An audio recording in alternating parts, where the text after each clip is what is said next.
Thank you for joining us. This is Live with Miami's Community News, and I'm Michael Mellon. We have a very special guest with a history here at Community Newspapers, Lomberto Perez Plasencia. Thank you very much for being here. Thank you for inviting me. All right. So here it is. You worked for my father many how many years ago? 54 years. 54 years.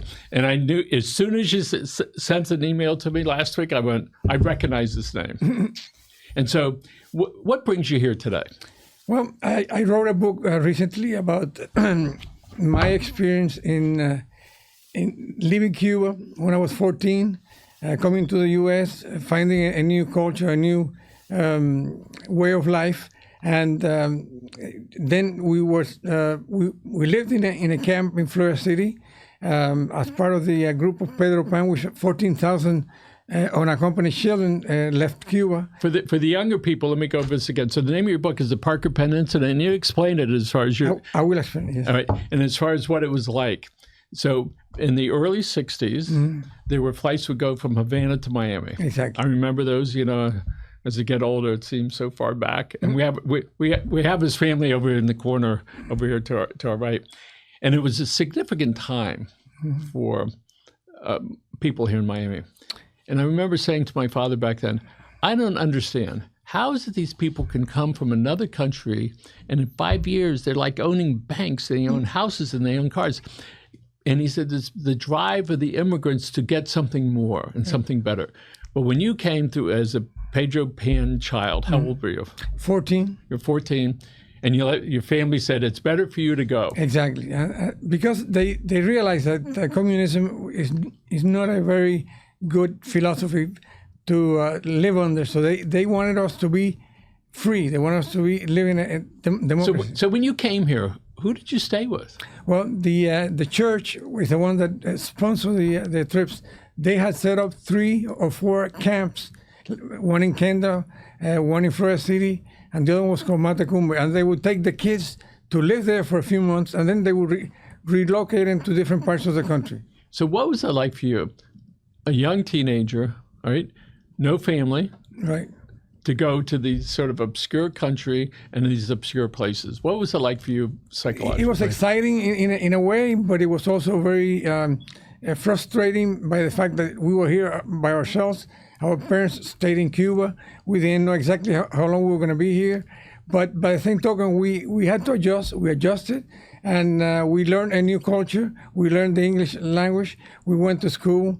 We developed as young men and women, and then came back to Miami to reunite and start a new life. I think the older you get, you realize the responsibility of a parent is pretty strong, yes. And even to the detriment to the parent, so that the children, the grandchildren can have something more. Exactly. So it took a lot of courage for them that, and for you to thrive. Definitely. So why a book? Okay. After going through the whole experience, then getting married with my wife Carrie, developing a family, grandkids and kids, I realized that they needed to know that the way they live now here in the U.S. Is because we, the parents, we sacrificed ourselves. We lived in Cuba. We came to the U.S. with nothing, and then we developed and eventually made something of ourselves. But I also wanted to make sure they knew the difference between living in a free society like the U.S. and living in a communist country, which is what I did for until I was 11. So what was it like as a child to recognize at some point there were people in Miami, Florida, that did not want anybody that didn't look like them? To me, I was never affected by that because I never thought about it. I mean, I know that it did happen, but I was never exposed to that type of a thinking. No. Okay. So there was something special that you did in this book you want to talk about a little bit, which were the QR codes and how you implemented that. So tell us about that. Yes, what I did, I realized that the QR codes are something that have not been used in books. So I went ahead and I had videos that to back up what I wrote. Like, for example, I have an interview with my father that he told me his whole life story, and I decided to put that with a QR. So when I write about my father, I actually put a QR at the end that you can actually see the interview. And I think we have some videos. So hey, let's go ahead and put some of that up, Rochelle. Thank you. This is just basically a sample of how the QRs are being used in the book. Oh. That is the cover of the book. That's me. Okay, so like on page 5, I talk about my father, what he did. He was very diverse in his talents. He could write poetry. He could race a car. And in this case, he was racing in a car, and he said that he went. And there was a railroad crossing, and the car was going so fast that it elevated when it came down. It sealed the exhaust pipe, and the car would not advance anymore. So that was the interview that I did with him. So we see another one here on the camps. These are where you as young children went. Exactly. And now you're going to see like a black and white video of the actual the children back then arriving at a camp. And what year is this? 1962.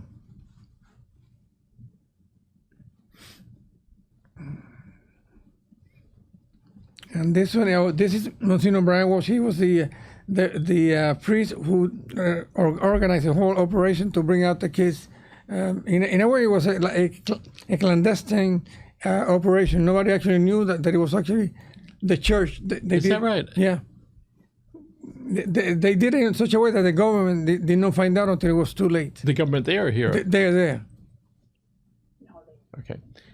So you incorporated in this edition where people can go and use their iPhone and go to the QR code and they can watch some of those interviews you did. Correct. That's really tremendous to bring some life to that. Exactly. And so in your book, which is about 130 some odd pages, what are some things that stand out for you?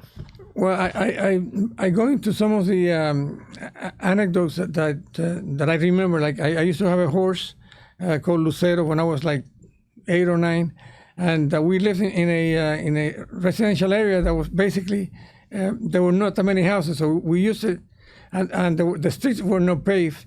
So I had 3 friends plus myself. We had horses, and we would race in the area. It was supposed to be houses, but they had not been built. So we used to race and play like we were cowboys and Indians. So that was one of them. The other one was the fact that in the U.S.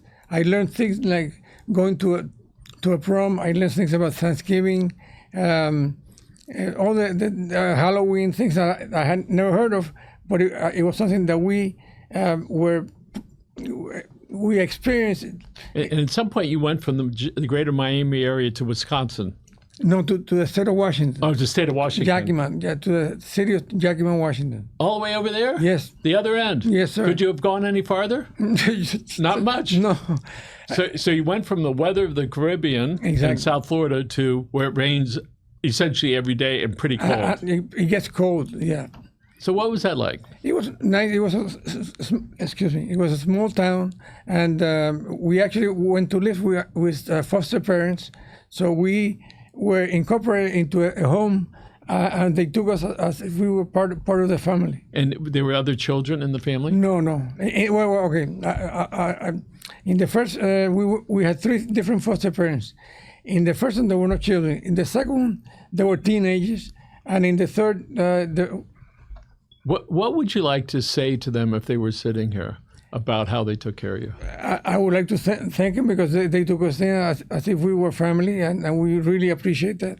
Would you like to say their names? Yeah, the first one was the Schaefers, the second one was the Jamisons, and the third was the Moroses. And in the book, I have a segment about each of them. And I also have a QR that shows who they are. That's wonderful that you paid homage to them for doing that. Yes. So as you look through your life and you say, what is it for somebody to take in a child, all right, and treat them as their own? It gives you a new respect for humanity. Exactly, definitely. So So let's talk about. So at some point, you wind up going to junior high school. In high school, where'd you go to high school? To Yakima, Washington, it was called Yakima Central Catholic High School. And so, how did you wind up coming back here? Well, in 1966, my parents were able to go out of Cuba and come to the U.S. When they came, then we got. And they found you through the church. Well, the church told them that we were in Yakima, and they flew us down to Miami to meet with them. Oh, that's wonderful. Yeah. So I had the honor of the last 15 years to help an immigrant family, and as a matter of fact, in the family, the little boy was this big, and then the daughter was born here, and so, and I didn't realize why I was doing it, but it was really significant for me to be able to give like that. Right. And I didn't know the kind of impact that did. I ran into them not too long ago, and there we were, the mother, the father, and the two children. We were all hugging in a parking lot. And then you realize that sometimes you get lucky. Yes. And you have that relationship. Besides that, I got it, all right? And to realize what's good inside of a lot of people. So I see in the notes here you talked about football. So tell me about football. Well, we had never heard of football, but it was interesting to be able to go to a game and see it for the first time. It was kind of it was shocking to see the people hitting each other, and we didn't really understand how the game went. But slowly we learned it was an interesting sport. So did you play sports? I did, but very little. You don't play pickleball now, do you? I did for a while. Is that right? Yeah. The physical therapists having a great time. You know why? They are very, very busy because all us middle-aged people think that we're athletes. We can go out. It's not that it was if we were playing some pansy sport like baseball, we would never hurt ourselves. So tell us again about what Thanksgiving was like for you and when you first went to your high school prom. Thanksgiving was really an interesting event for us because we had never heard of it.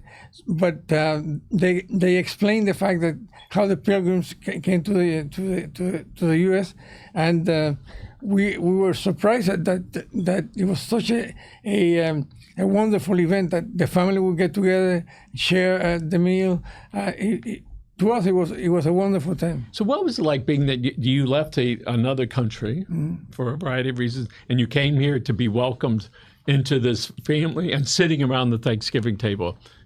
Like I said, I mean, it was amazing to be able to be part of a family. I'm being so far away from our real family, but in effect, we felt like we were part of the American family that we were living with. And there were holidays that you celebrated that were new for you. So tell us about some of those. Well, it's just as the time developed, we actually became more and more aware of the different holidays, and they would teach us and tell us exactly what it meant, and so it was quite. It was a lot of fun. We have so many holidays over here.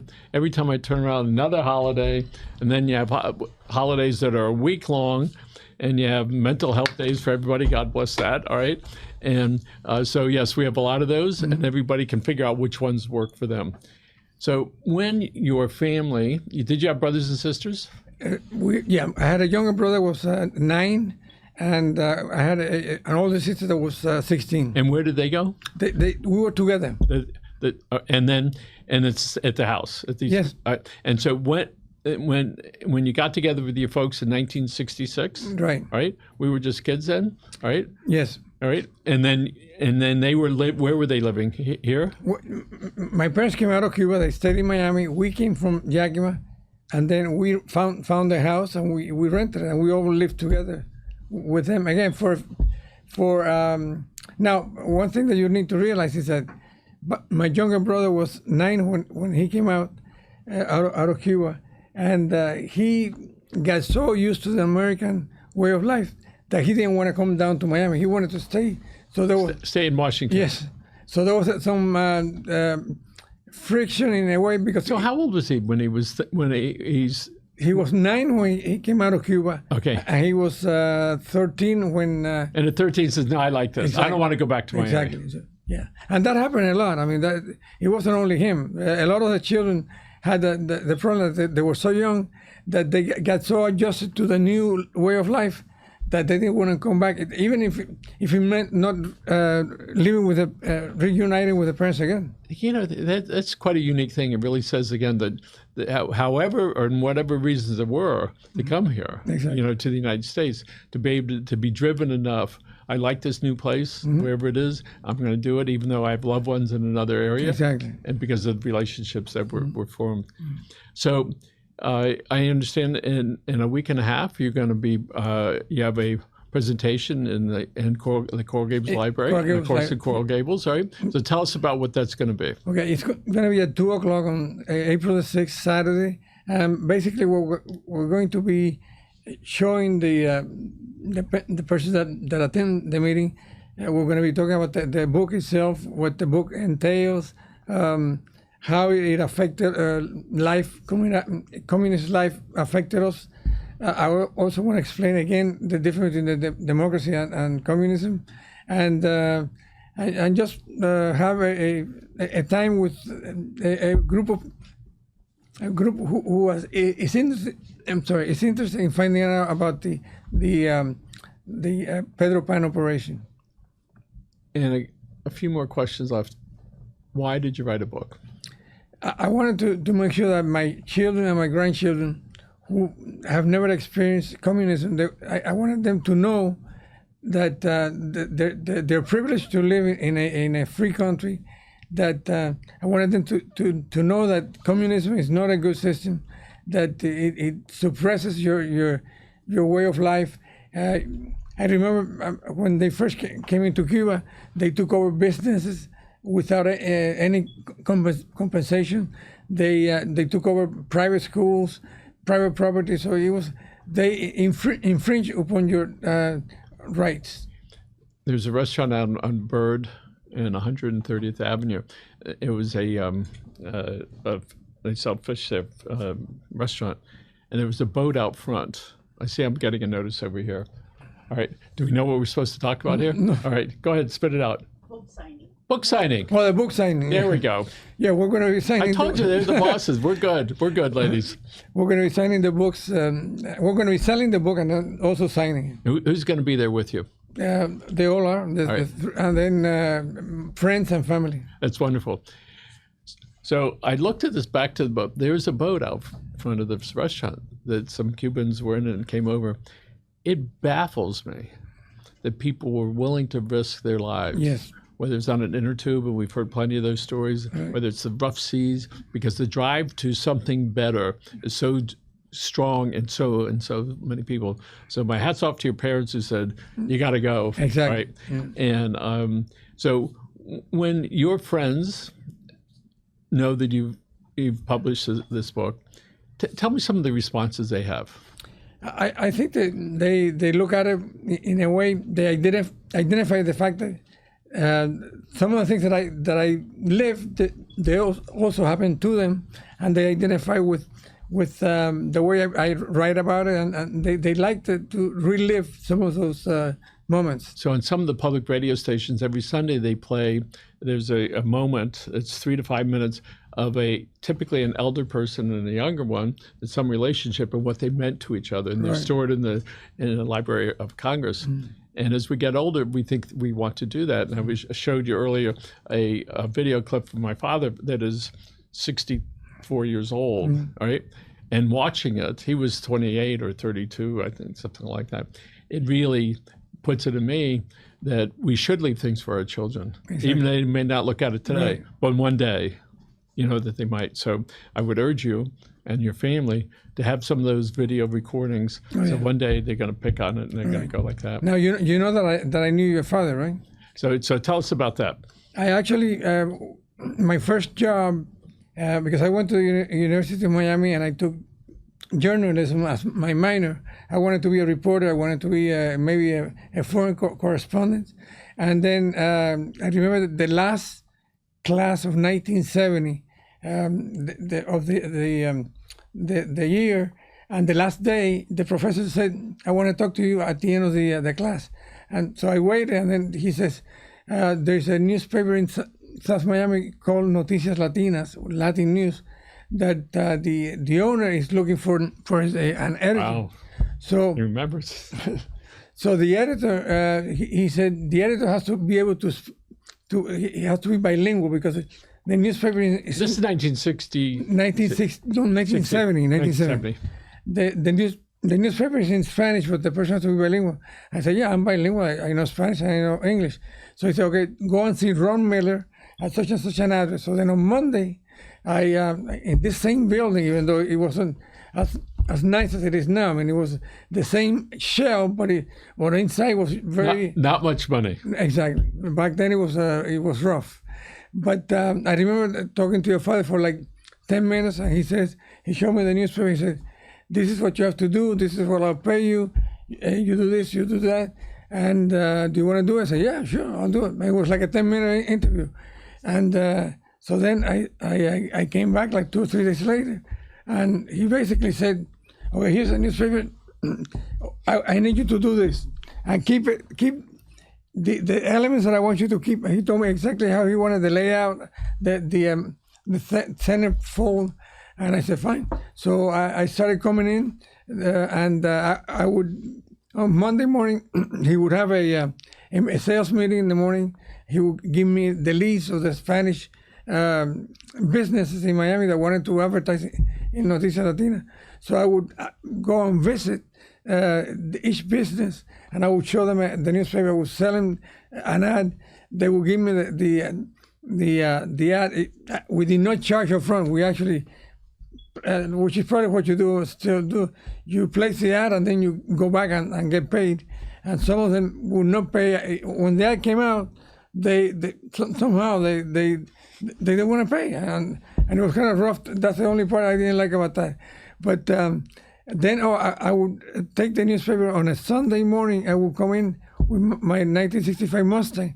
I would load it with a newspaper, and I would deliver it going on Southwest 8th Street and Flagler all the way downtown. Your father had bought some. Do you still use some blue racks? I'm laughing because I followed him right years later. There I am doing it, very similar things. Yeah, that was tough doing downtown back then. I know. So then on Saturday night, before we printed the newspaper, I would actually come in, and I'd be helping the Bill Walada, because there was a guy. Oh my goodness gracious! I haven't heard that in a couple decades. Yeah, he was like the art yes, editor, and I would give him the ads, I would give him the articles, because I wrote. I would on a Tuesday morning, I would go to the city of Miami, which your father told me I needed to be there every Tuesday because they had a city council meeting, and I would take notes. And Maurice Ferrer was the mayor. And I would take notes, and then I would write an article about what they discussed at the city council. And then the rest of the articles were actually press releases that he would give me. And I would pick the ones that I liked, and then I would translate them into Spanish. But then on Saturday, what I was saying is that Bill Walada would give the articles that I gave him. I would type them on a typewriter. No computers back then. And he would give it to a lady that would sit down on an IBM Selectric, and she would type the whole article. Should I tell my grandchildren about that? We used to do it like this. They should know. Great memories. And if we're getting ready to wrap this up, 1970, I'm delivering papers 11 o'clock at night to the Gould's post office, which was not much bigger than this. My hands were swollen from holding the ties from the bundles of papers. And I said to myself, there's got to be a better way. So here I am 50 years later. We figured a different way to get that done. There's one anecdote that I think you're going to laugh. I would take the newspaper and then go to Flagler and 12th Avenue. There was a restaurant called La Esquina de Texas, the Texas corner, I don't know where. And whenever I got there with the newspaper, I had like about 20 elderly Cubans come attack me and get a copy of the newspaper. Do you know why? Because in the center of the newspaper, there was a thing called the El Pollo de la Semana.